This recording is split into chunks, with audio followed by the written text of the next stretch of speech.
Chapter 1. The Man from Alabama. In 1963, a black minister from a small town in Alabama, in the south of the United States, led a march of more than 250,000 people to Washington, D.C. There, he made a speech that became famous. "I have a dream," he said. He dreamed of all the people of America, black and white, living together in peace and freedom. He said that all men and women should be equal. Many of the marchers cried as they listened to him. The minister's speech was shown on television all over the world, and he became a hero to millions of people who saw and heard the speech. But there were also people who hated this man and his ideas. They did not want black people to be free. They did not want them to have equal rights. In 1968, less than 5 years after his famous speech, a white man shot him dead.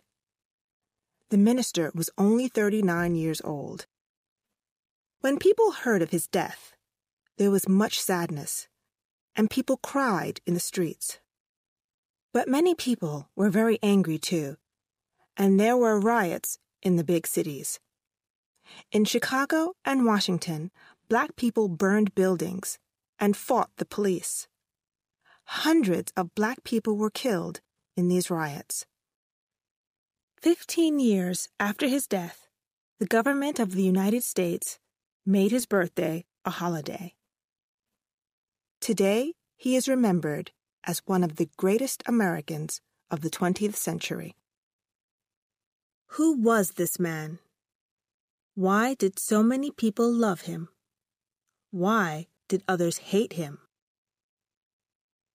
The man from Alabama, the man who had a dream, was Martin Luther King, and the story of his life is the story of a people's fight for freedom. Chapter 2. Growing up in the South. Martin Luther King was born on the 15th of January, 1929 in Atlanta, Georgia. His father, who was also called Martin Luther King, was the minister in an Atlanta church. The King family were not poor. They lived in a good neighborhood of Atlanta, and they had enough money to live comfortably. When Martin thought about his early years in Atlanta, he remembered a loving family and friendly neighbors. But the King family were black. Less than 100 years before Martin Luther King was born, his people were slaves. Even in 1929, black people in the South of the United States did not have the same rights as white people. Blacks and whites lived in different worlds. When blacks traveled on buses, they had to sit at the back of the bus. They could not sit beside whites. Most restaurants did not sell food to black people.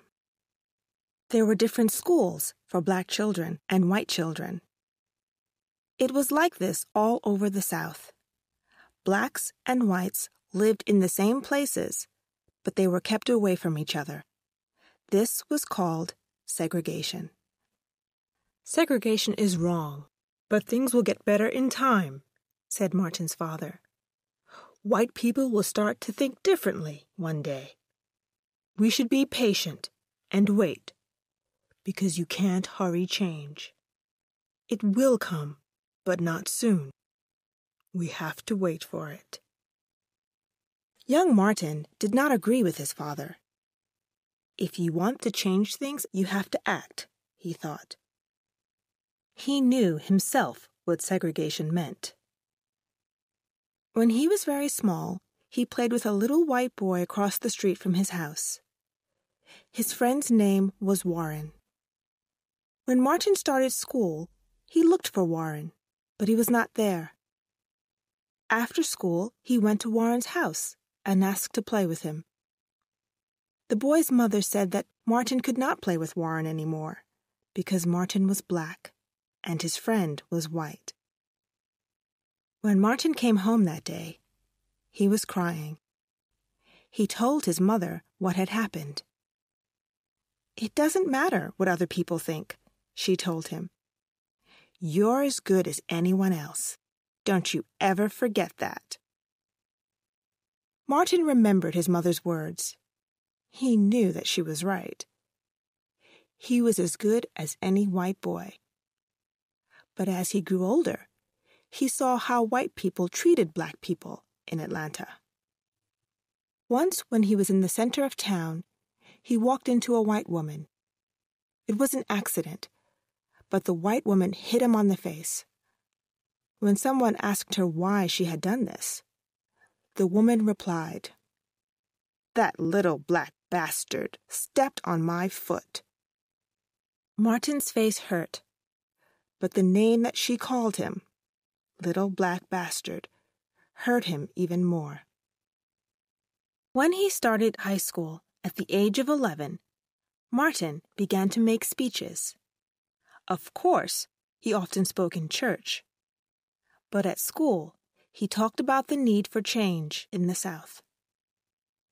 When Martin was 14 years old, he won a prize for one of his speeches.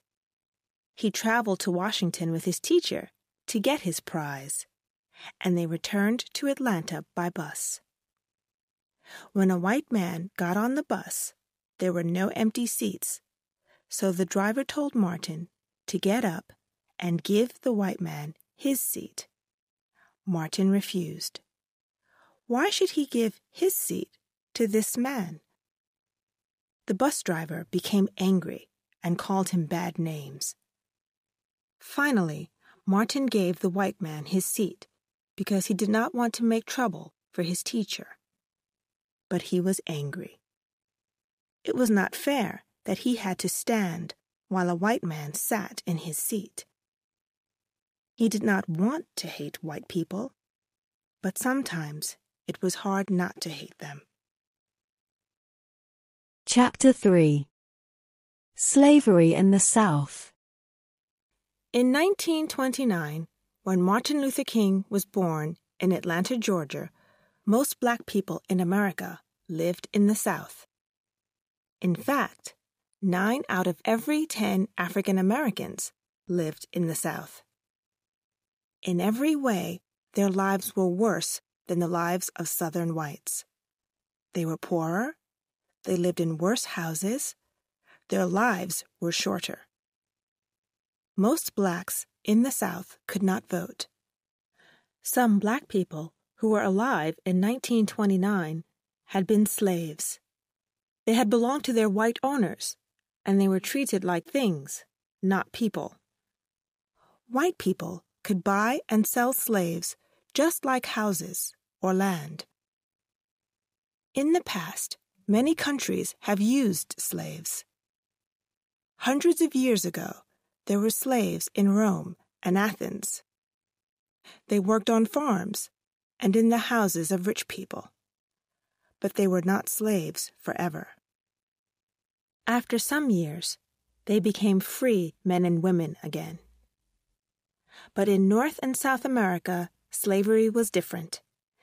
In the 16th century, people from European countries like Britain, Spain, and Portugal began to move into North and South America. They cut down forests and cleared the land for farms. They needed men and women to work on their farms. Where could they find them? The answer was Africa. Men and women were taken from their homes in Africa and brought to North and South America to work on farms and on roads. From about 1500 to 1850, European ships took at least 10 million men and women from Africa to become slaves in the Americas. The ships were very full, and the men and women did not have enough food, water, or air. Hundreds of thousands of Africans never reached America. They died on these slave ships.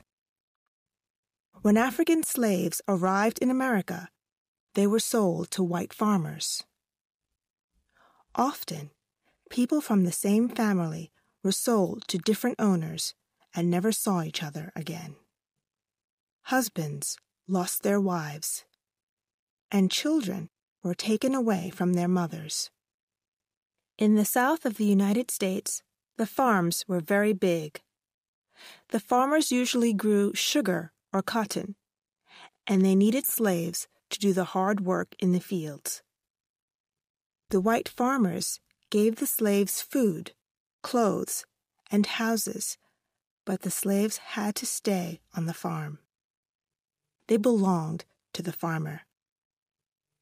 When slaves ran away, they were usually caught and brought back to their owners. Then they were beaten, and sometimes even killed. Many slaves fought against the slave owners. In 1791, a black slave called Toussaint Louverture led an army of slaves against French soldiers on the island of Haiti. Toussaint died in a French prison, but in 1804, Haiti became the first free black country.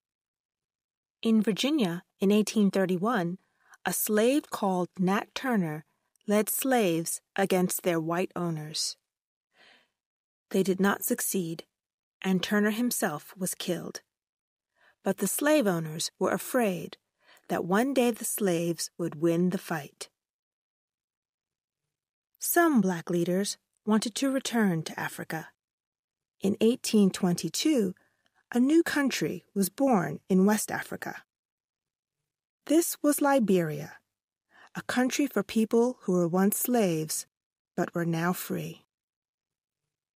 100 years later, African-American leaders, such as W.E.B. Du Bois, argued for a return to Africa. After 1808, it was against the law to bring slaves from Africa to the United States. But the number of slaves in the South continued to grow. By 1860, there were more than 4 million slaves in the South. They were no longer Africans, but African Americans, and they wanted to be free. When Americans wrote the Declaration of Independence in 1776, they said that men and women should be free and equal. But the men who wrote the Declaration owned slaves. How is this possible? This was a difficult question. By the 19th century, many black people had become Christians. They went to church on Sunday, just like their white owners. Blacks and whites both read the Bible, and the message of the Bible was the same. All men and women, black or white, are equal in God's eyes. More and more people in Europe and America thought that slavery was wrong. Britain ended the buying and selling of slaves in 1807. A year later, America did the same. Many northern states ended slavery, and they wanted it to stop all over the United States. But southern slave owners wanted to keep their slaves. They refused to free them, and they were ready to fight for their right to own slaves. The southern states were ready to go to war for these rights. Chapter 4. War in America and After. Abraham Lincoln was elected President of the United States in 1860. He wanted to end slavery in America, but the South wanted to keep their slaves. So 7 southern states decided to leave the United States of America. The North and South went to war in 1861. More than 180,000 black soldiers fought for the North. In 5 years of terrible fighting, more than 500,000 soldiers on both sides were killed. the North won the war, and slavery in the South ended in 1865. Now there were no more black slaves in America. But black people in the South did not have the same rights as white people. Blacks could not go to white schools, and there were very few schools for blacks. Blacks could not go to the same shops or restaurants as whites. When blacks did try to get their rights, whites often answered them with violence. Most whites in the South were angry that they had lost the war. They did not agree with the end of slavery or with equal rights for blacks. In 1867, a group of soldiers in the southern state of Georgia started a secret organization to fight against black rights. This organization was called the Ku Klux Klan. They wanted to frighten blacks and stop them from voting in elections. Klansmen dressed in white clothes and covered their faces so nobody could see who they were. Sometimes they took black people out of their homes and beat them or killed them. They also burned the schools, homes, and churches of black people. In the 1890s, more than 1,000 blacks were killed by whites in the South. Most blacks were too frightened to tell the police, because many policemen in the South actually belonged to the Klan. Early in the 20th century, more than 4 million whites belonged to the Ku Klux Klan. Now that blacks were not slaves, they were free to move out of the South. Thousands of blacks left the South and moved to northern cities like Chicago and Detroit. There was more freedom for blacks in the North, and there was work for them in the factories. By the beginning of the 20th century, a quarter of blacks lived outside the South, mostly in big northern cities. In the 20th century, blacks began to play a more important part in the life of America. New schools and universities for blacks opened. Jazz, the music of black people, became popular all over the world. Harlem, a black neighborhood of New York City, became the center for black musicians like Duke Ellington and black writers like Langston Hughes. Paul Robeson was a famous black singer and actor. He sang about the troubles of black people. But many whites were angry when he appeared in Shakespeare's play Othello with a white actress as his wife. There were many black sportsmen. The great black runner, Jesse Owens, won gold medals for America at the 1936 Olympic Games in Berlin. As Hitler and other Nazi leaders watched, Owens beat the best white runners. The boxer, Joe Louis, was born into a poor black family in Alabama in 1914 and was taken to Detroit when he was 10 years old. In 1937, he became the world boxing champion. His greatest fight was against the German boxer Max Schmeling. Louis had lost to Schmeling in their first fight. When Schmeling returned to Germany, he was called a hero by the Nazis. Hitler himself said that because Schmeling had won, whites were stronger than blacks. When Louis beat Schmeling in 1938, blacks all over America were wildly happy. Joe Louis fought 20 times as world champion and was never beaten. But once again, the greatest changes in the lives of black people came from a war. In 1941, America entered the Second World War. Black soldiers fought bravely for their country, but the American army was segregated. Black soldiers did not fight beside white soldiers, and they were not treated as well as white soldiers. When black soldiers protested about this, they were often fights between black soldiers and white soldiers. When these black soldiers returned to America, they wanted equal rights for themselves. In some of the countries they had visited, black people had the same rights as white people and were treated fairly.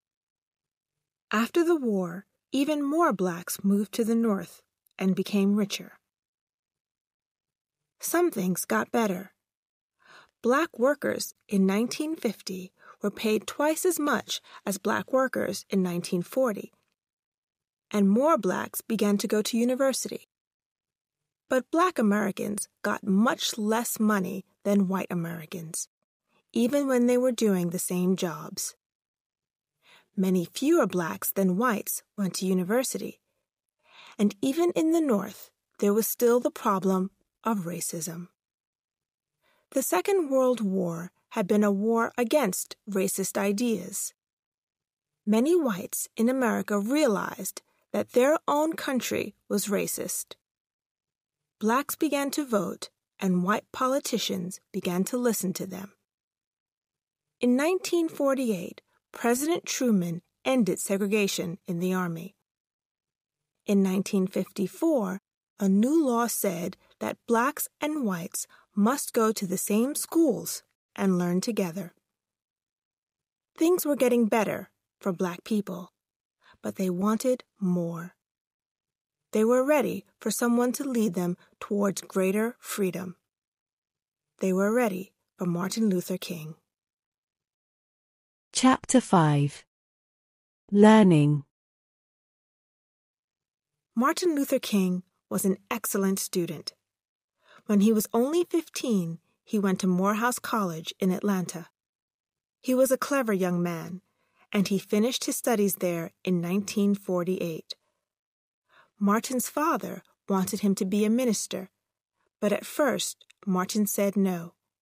He did not want to follow his father so soon.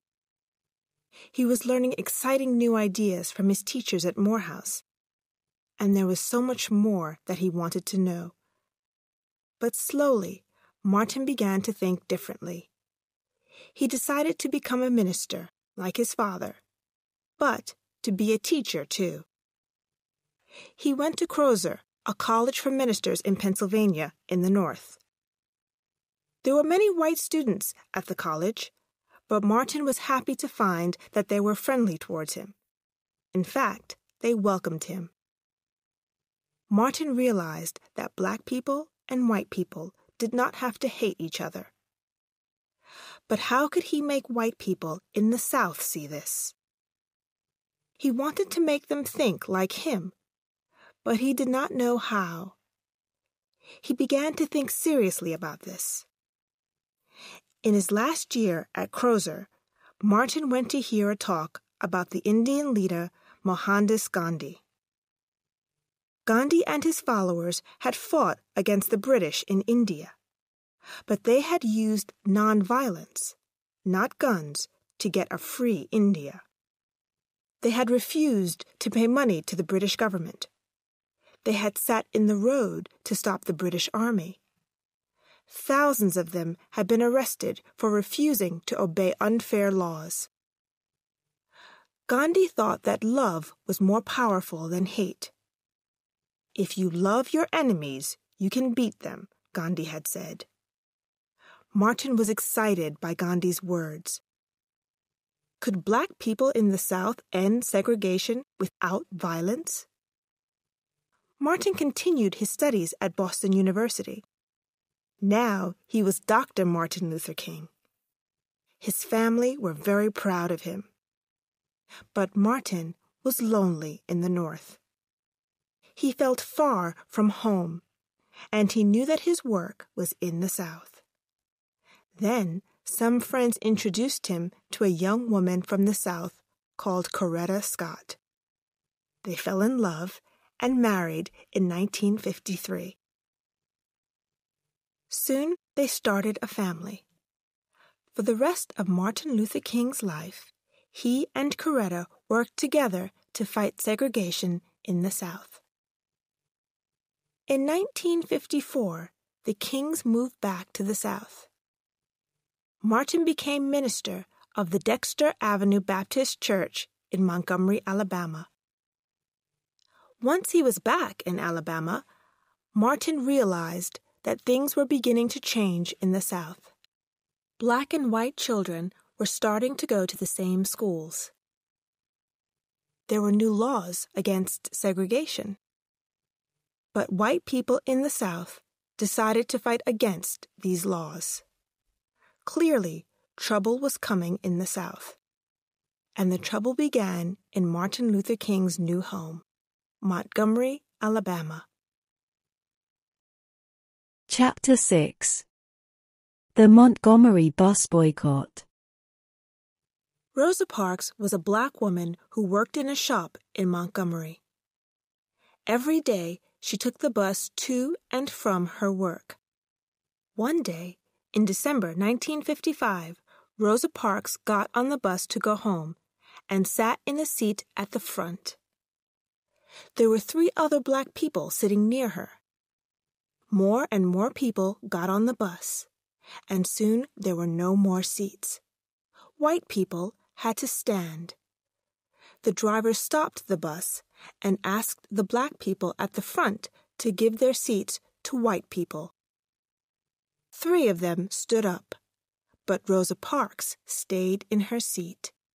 Rosa belonged to the NAACP, a black civil rights group, and she knew her rights. She refused to get up.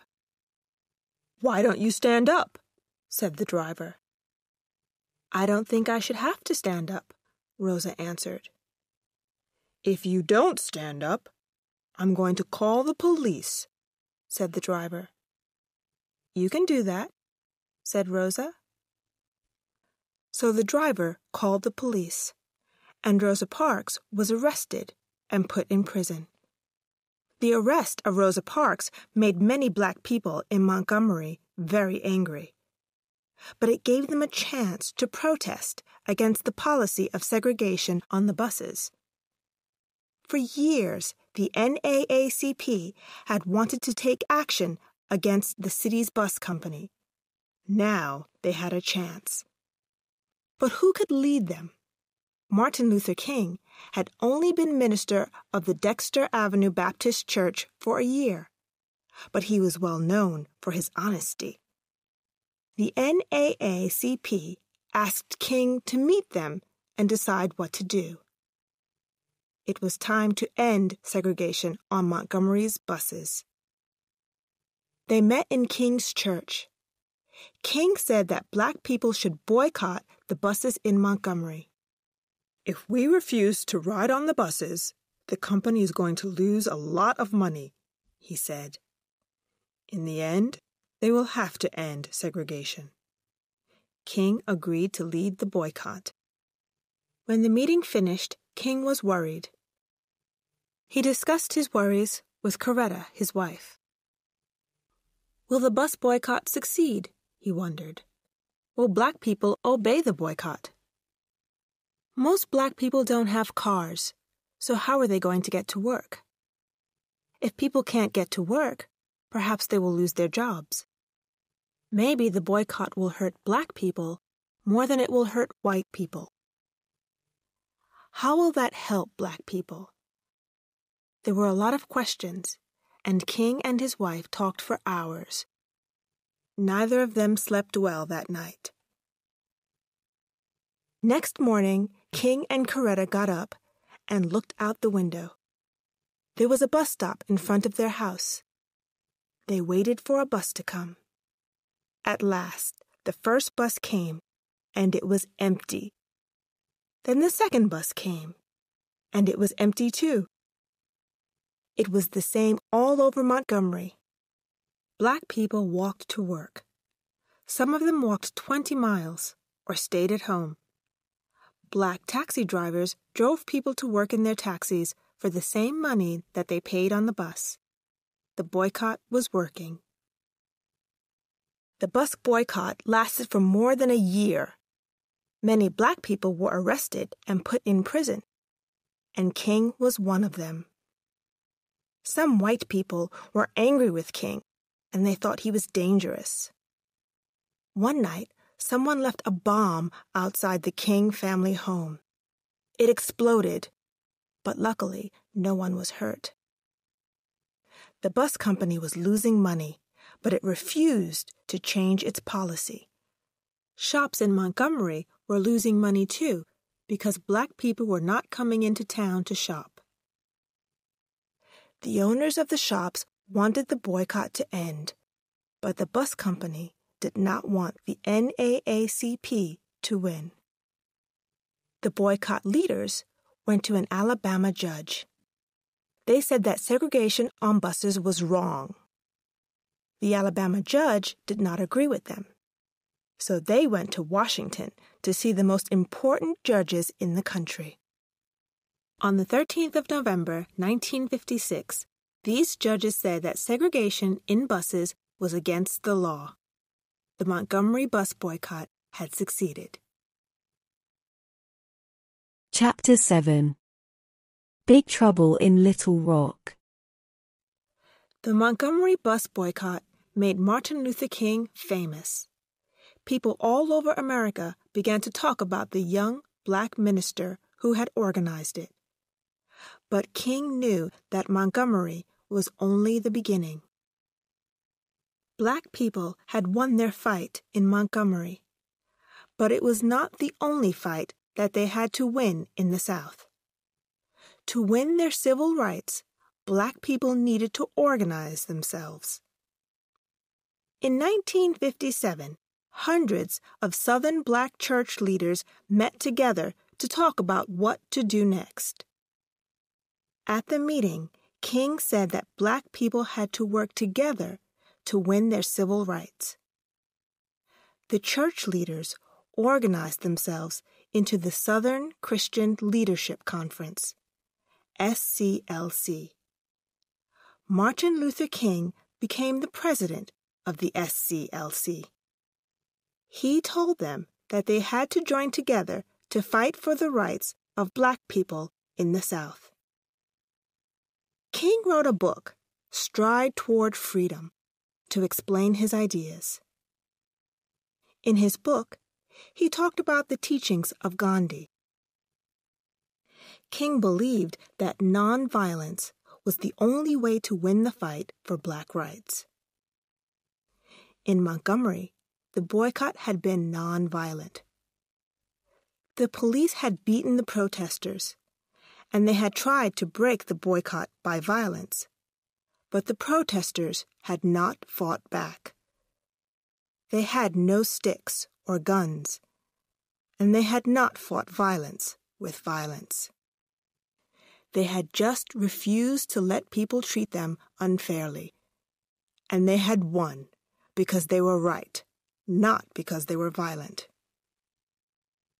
There were many other things in the South that needed to change. Schools were segregated. White children went to all white schools. Black children went to all black schools.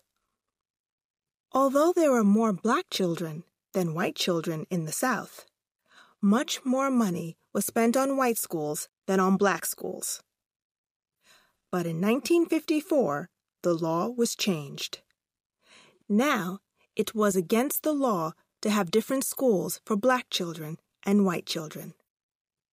The new law said that all schools had to take both black children and white children. Change came slowly to the South. Many white people hated the new law, and in many Southern states, they refused to obey it. Arkansas was one of these states. In the state capital, Little Rock, 9 black students tried to enter the Central High School at the start of the 1957-58 school year. Little Rock soon became one of the most famous places in the story of the fight for civil rights. On the 2nd of September, the night before the start of the new school year, the leader of the Arkansas government, Orville Forbes, ordered the National Guard to stand outside Central High School. He told them to stop any black students from entering the school because he was afraid of trouble from protesters. The school was closed. But a judge said that Faubus could not use the National Guard to do something that was against the law. On the 23rd of September, the Little Rock police took the 9 black students into Central High. A crowd of more than 1,000 white people tried to stop the black students from entering. The crowd rioted and attacked the police. The pictures of the riot were seen all over the world, and many Americans were shocked to see such ugly attacks in their own country. Next day, the President of the United States, Dwight D. Eisenhower, ordered the army to Little Rock. 1,000 soldiers stood in front of the crowd as the 9 black students entered Little Rock Central High School. Every morning, the 9 black children walked to the school, and every morning the soldiers protected them as they walked through crowds of angry whites. One of the Little Rock 9, Elizabeth Eckford, later talked about that walk past the angry crowd. I looked for a friendly face in the crowd. I saw a nice-looking old woman. She seemed to have a kind face. But when I smiled at her, she spat at me. Inside the school, things were different. Ernest Green, one of the 9 black students, remembered the friendly white students who helped him. I missed 3 weeks of school, so I was behind in my classwork. A couple of boys in my class gave me notes on the lessons that I'd missed.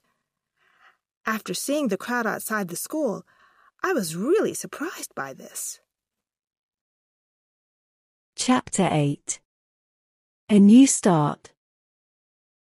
For black people in America, 1960 was an important year. King was busier than ever. He decided to move back to his father's church in Atlanta. He spent half of his time working in his church and the other half working for the SCLC. King's policy of nonviolent protest was becoming more popular. Soon black people found a new way to protest: the sit-in. Restaurants in the South were still segregated. One day, in February 1960, 4 black students in Greensboro, North Carolina, walked into a shop called Woolworth's. There were hundreds of Woolworth shops across the country, and many had restaurants inside the shop. The students sat down at a table and politely asked for lunch. The waitress refused to take their order and told the students to go, but they refused to leave the restaurant.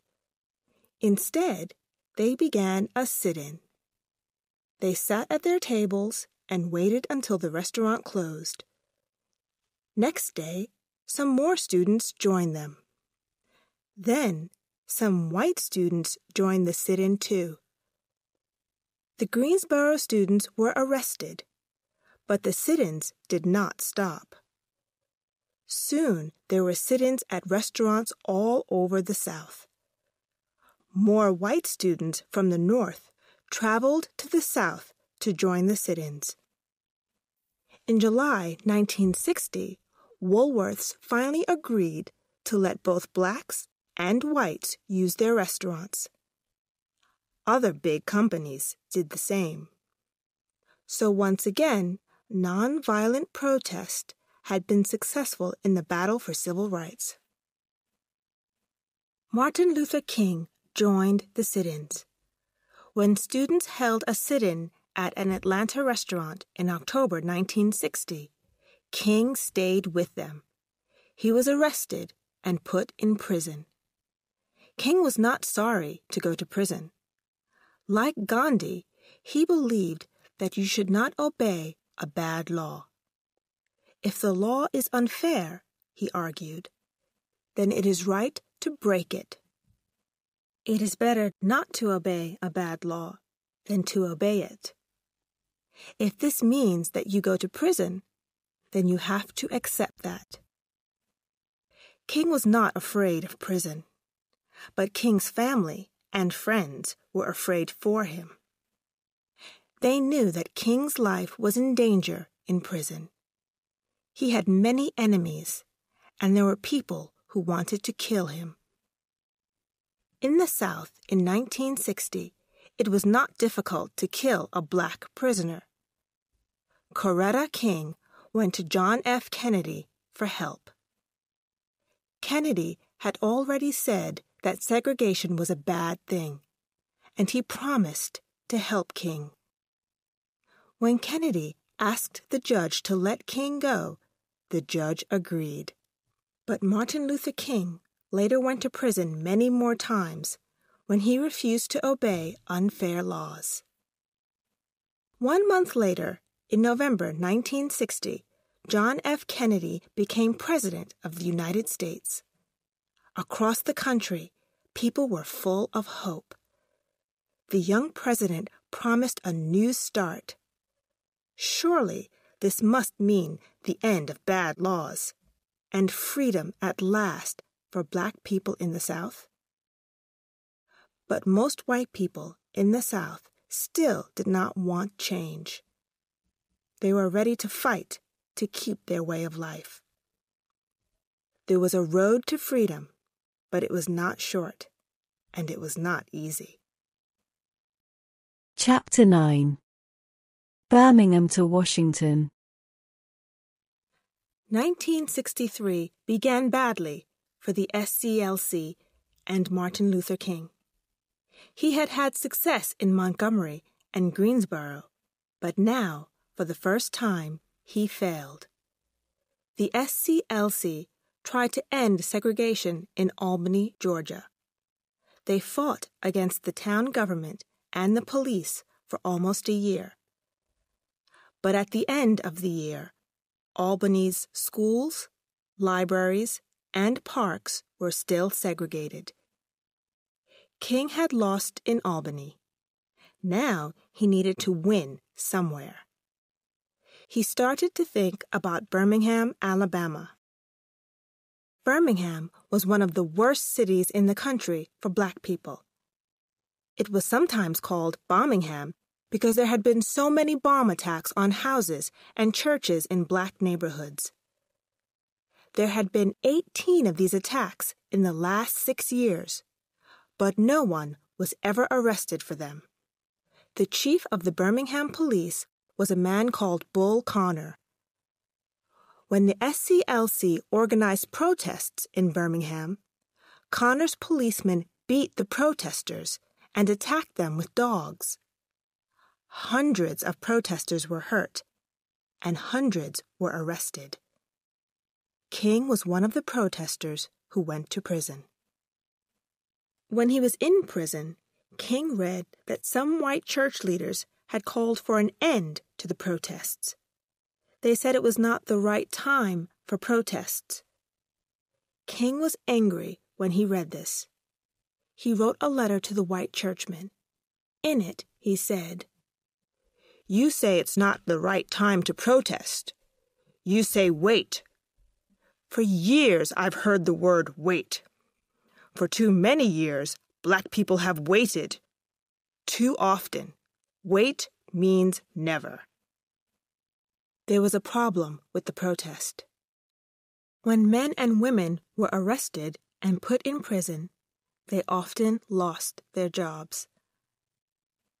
It was difficult for black families when their fathers and mothers were in prison. "Why not ask young people to join the protest?" King said. Plenty of school children wanted to join the protesters in Birmingham because they wanted to help. Freedom was as important to them as it was to their parents. Some black leaders were worried about this plan. "These young children will get hurt when the police attack," they said. But King's reply was, "Segregation will hurt them even more." On the 2nd of May, 1963, 50 children aged from 6 to 18 marched to the center of Birmingham. They were arrested and put into prison. Then another 50 did the same. They were also arrested and put in prison. Then another 50. Then another. By the end of the day, 1,000 children were in prison. Birmingham's prisons were full. At first, the police were too surprised to do anything. But next day, they came with police dogs and powerful water hoses. Men, women, and children were knocked down by the power of the water and attacked by the dogs. When the protests were shown on television, the violence of the Birmingham police shocked many Americans. Black people were attacked by police just because they wanted the same rights as white people. People all over the country knew that this was not right.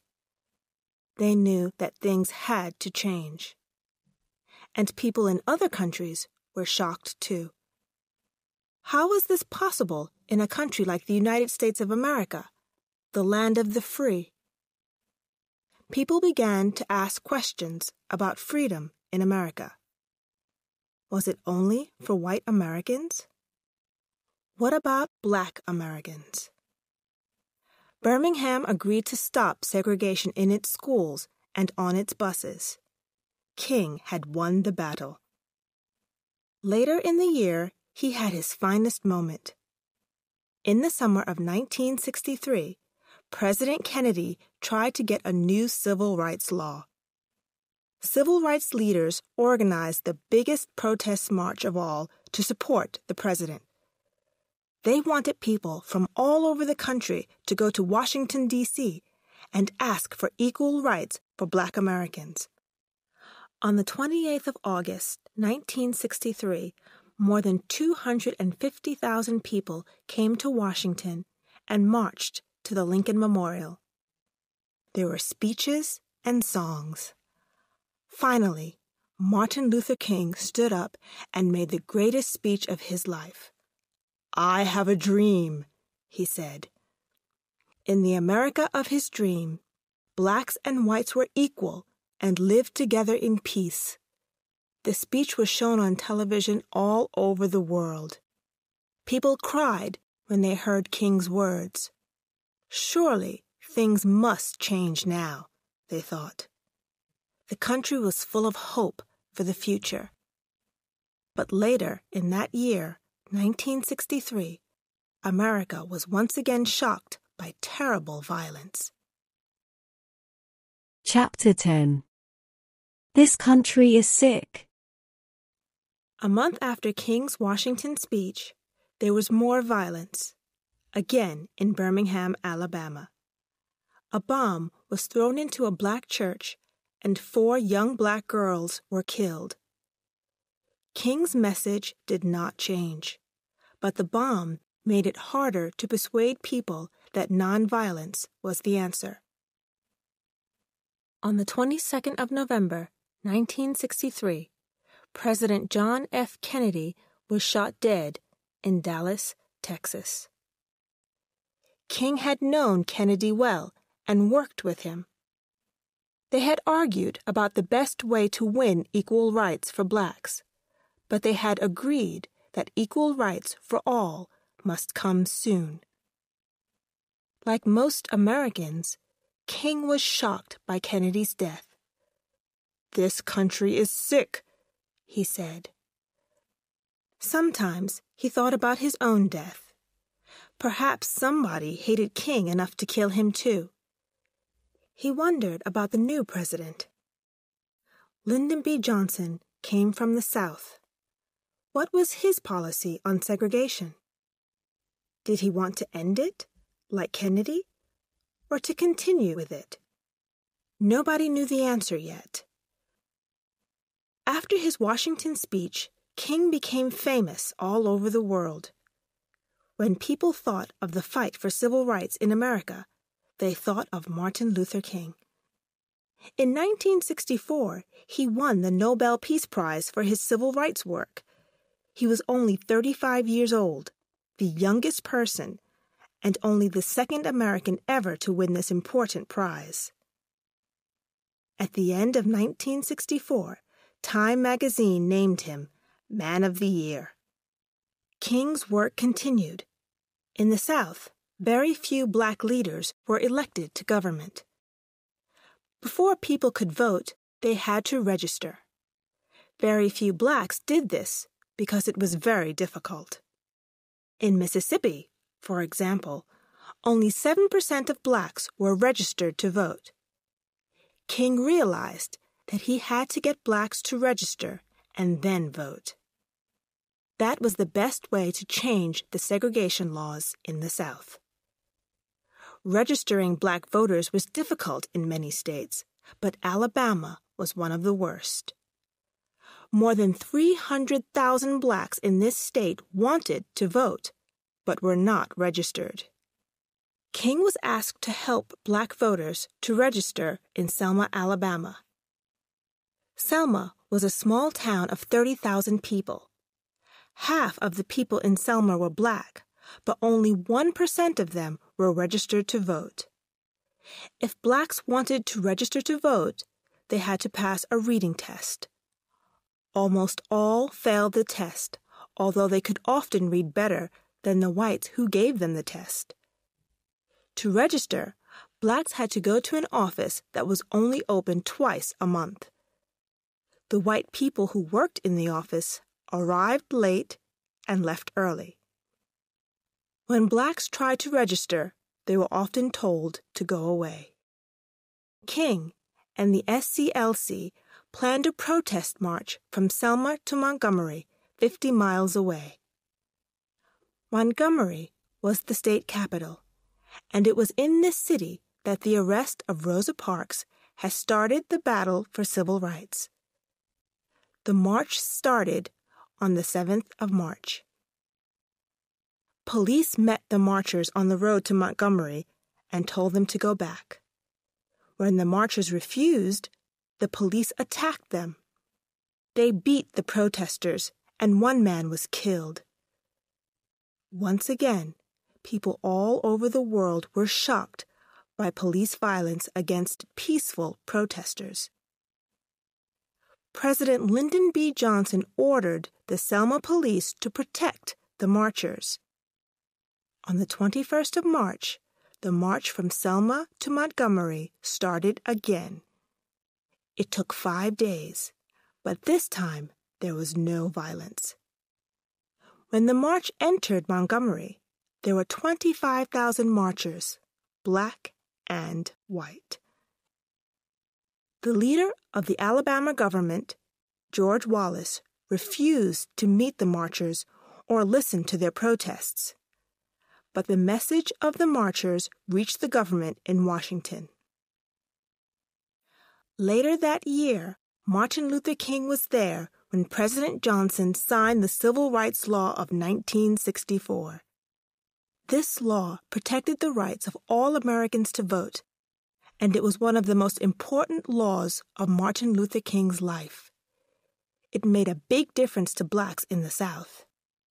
In 1963, only 6% of blacks in the South were registered to vote. By 1969, 66% were registered. Now no one could stop blacks from voting for their own leaders. Chapter 11. I'm Black and I'm Proud. The 1960s were a time of great change in America. Young people all over America were asking questions about their country. They did not always believe what their parents believed. They wanted change. At the March on Washington, a young singer called Bob Dylan put the thoughts of young Americans into his song, "The Times They Are A-Changin'." "Things are changing fast," the song said. "The old must listen to the young, and they cannot stop change." Young blacks did not want to wait patiently for change. Although they knew that Martin Luther King had worked hard for equal rights, they thought that change was happening too slowly. They wanted power for black people, and they did not want to ask politely for it. Perhaps violence was necessary for change, they thought. In 1966, Bobby Seale and Huey Newton started the Black Panther Party. The Panthers did not agree with Martin Luther King about the use of nonviolence. They said that blacks should buy guns to protect themselves from attacks by whites. Huey Newton said that the Civil Rights Law of 1964 was too little, too late. After a fight between the Panthers and the police, Newton was arrested and put into prison because he killed a white police officer. Crowds of Panther supporters marched through the streets shouting, "Free Huey!" Other Panthers died in battles with the police. Most white Americans were afraid of the Black Panthers. They thought that they were violent criminals. But the Panthers also did some good work. They opened schools in poor black neighborhoods and gave food and clothes to blacks. After a few years, the Black Panther Party broke into smaller groups, but its message reached many young African Americans and made them proud to be black. They started to learn about Africa, eat African food, and wear African clothes. Another person who wanted a different America for blacks was Malcolm X. In the past, many blacks had the name of their slave owner as their last name, so Malcolm changed his last name from Little to X. For him, it was a way of saying goodbye to slavery. Like the Black Panthers, Malcolm X did not agree with Martin Luther King about the use of violence. Blacks should not ask for help from whites, he thought. Blacks should help themselves. Violence was necessary when you were fighting for your rights. Malcolm said that blacks should fight violence with violence. It was the only language that white racists understood. "If a man speaks the language of violence," said Malcolm, "you can't speak to him in the language of peace. He'll break you in two. If a man speaks French, you can't speak to him in German. You have to find out what this man speaks. Once you know his language, learn how to speak his language. Then we can talk." Many young blacks agreed with Malcolm X more than with Martin Luther King. They were angry that they still did not have the same rights as whites. Poor blacks living in the big cities of the North wanted to vote, but they wanted other things too. They wanted better houses and more jobs. In many of the poorer neighborhoods of America's big cities, young blacks rioted. Many people died in these riots. In the 60s, many important black writers and musicians became famous in America. Writers like James Baldwin and Toni Morrison showed Americans what the lives of black people were like. In his book, The Fire Next Time, Baldwin warned of terrible violence in the future. To stop this, whites must change their ways, he said. The black musician, Stevie Wonder, sang about the difficulties of young blacks. One of his songs told the story of a young boy who was born in the South but moved to Chicago to find work.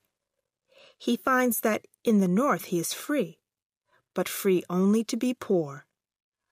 Why was anyone surprised that young blacks were angry? Perhaps the most famous black man in the 1960s was the boxer Muhammad Ali. Born Cassius Marcellus Clay in 1942 in Louisville, Kentucky, young Clay won an Olympic gold medal in 1960. He fought the world champion Sonny Liston in 1964, and to the surprise of most people, Clay won. After the fight, he surprised the world when he said that he had become a Muslim and had changed his name to Muhammad Ali. "Don't call me Cassius Clay," he said. "That's a slave name." Ali was loud and proud and clever. "I am the greatest," he said. And he was. No one could beat him. He began to speak out against racism. In 1967, he refused to join the U.S. Army and fight in Vietnam. Because of this, he was put in prison, and he was told that he was not the world champion anymore. When he got out of prison, he beat George Foreman to become world champion again. Ali said, "When I refused to fight in Vietnam, I wasn't a hero. I just wanted to be free. I wanted America to be America." Chapter 12. Black and White, Unite and Fight. The late 1960s were a time of change for Martin Luther King, too. Although he was always against violence, he began to see that there were many different kinds of violence. King was from the South, and he wanted freedom and equal rights for the blacks of the South. But life for blacks in northern cities was not easy either. Blacks in the North could go to the same schools as whites, but many black children did not finish school. Most northern blacks were poor. Many could not find a job when they left school. Many came from one-parent families and lived in buildings that were old and dirty. It seemed to King that poverty was itself a kind of violence. He began to think about the rights that all people should have. It was true that black people had the vote, true that they could eat in the same restaurants as whites. But it is one thing to be able to eat in a restaurant. It is another thing to have the job that gives you the money to eat there. King believed that a few rich people had too much money and millions of poor people had too little. He wanted an end to poverty. And that meant that someone had to take money from the rich and give it to the poor. It was a strong message, and many people who supported King on civil rights were not sure about it. These new ideas seemed dangerous to many of his supporters. King took his marches and protests to the great northern city of Chicago. He wanted to show America how black people lived in the cities of the North. And he saw that it was not just black people in the big cities who were poor. There was poverty among whites, too. King wanted to unite poor black and poor white people, to bring them together to end poverty. "Black and white, unite and fight," he said. He led marches through the streets of Chicago. Just as in the South, the marchers were attacked by the police. Sometimes it was worse than in the South. The marchers were hit with sticks and bottles. Some black leaders did not agree with King. They thought that he should only speak for black people. Why should he speak for poor white people? Poor whites had their own leaders. But King had decided what he wanted to do.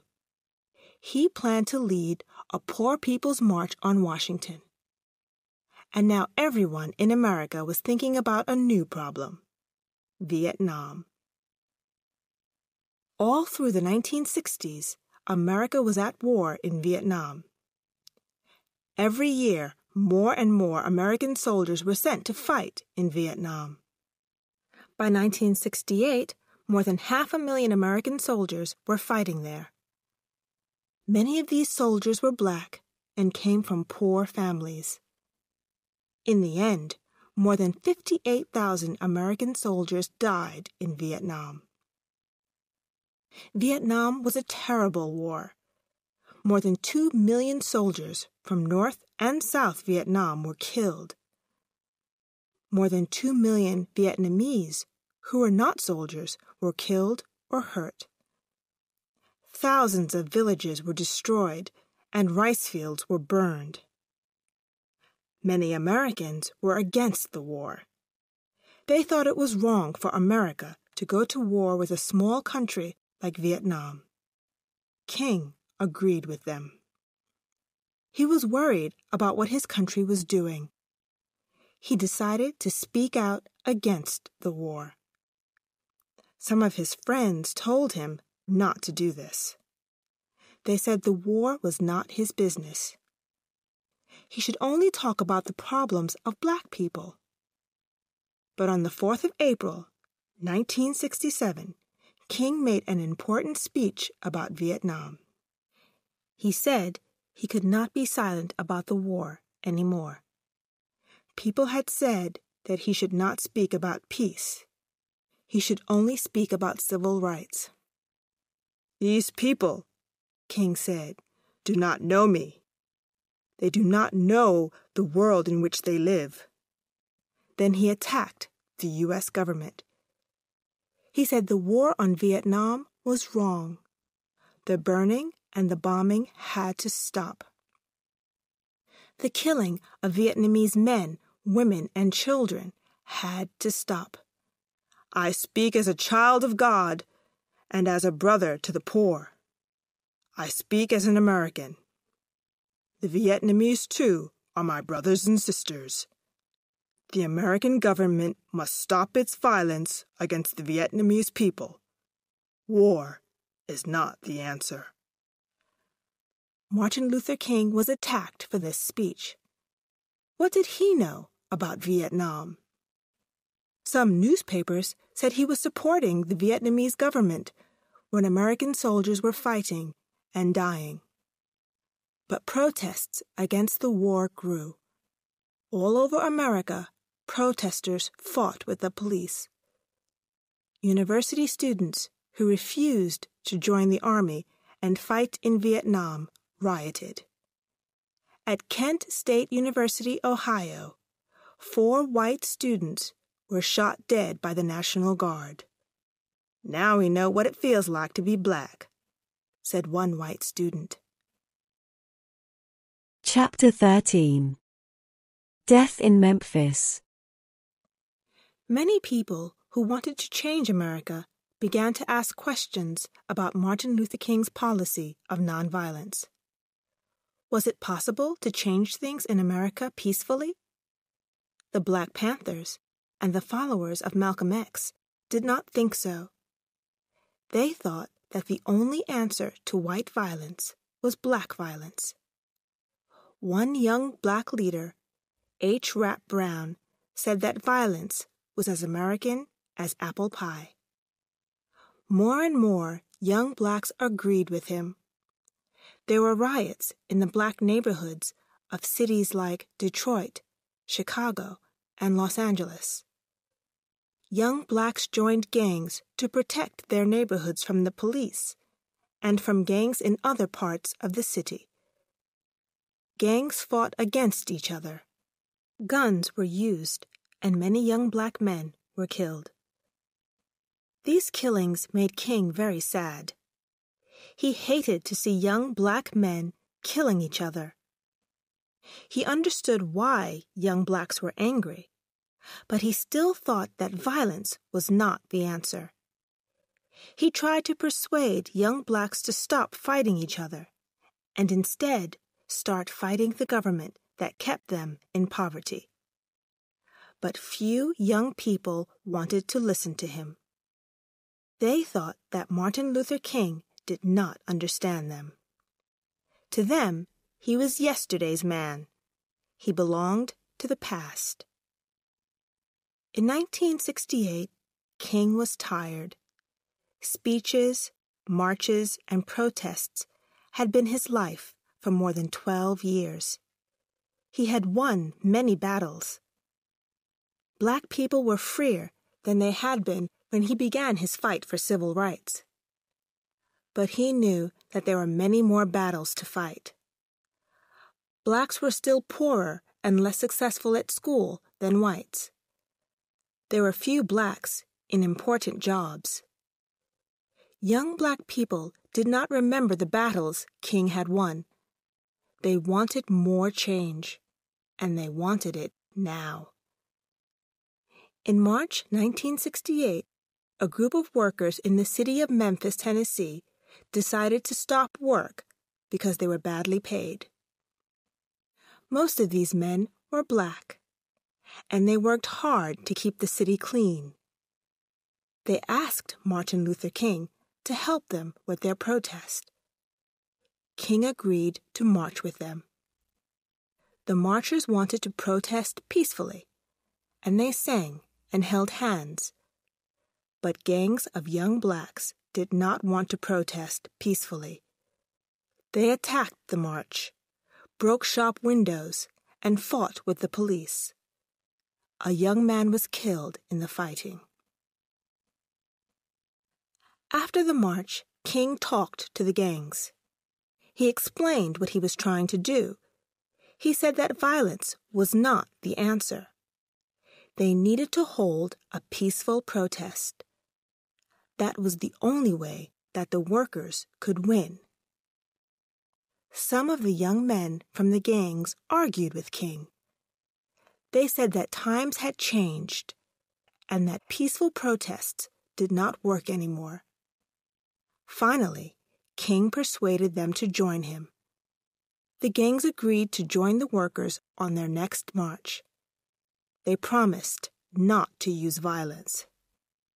The date for the next march was the 5th of April. On the 3rd of April, King came back to Memphis and made a speech. It was full of hope. "I have been to the mountaintop," he said. "I have seen the promised land. I may not get there with you, but we as a people will get to the promised land." On the next day, the 4th of April, King told his friends that he needed some air. He went out of his hotel room just after 6 o'clock in the evening. Suddenly, there was the sound of a gun. His friends ran outside and found King lying on the ground. Someone had shot him. Jesse Jackson, one of King's young supporters, held him in his arms. An hour later, Martin Luther King died in a Memphis hospital.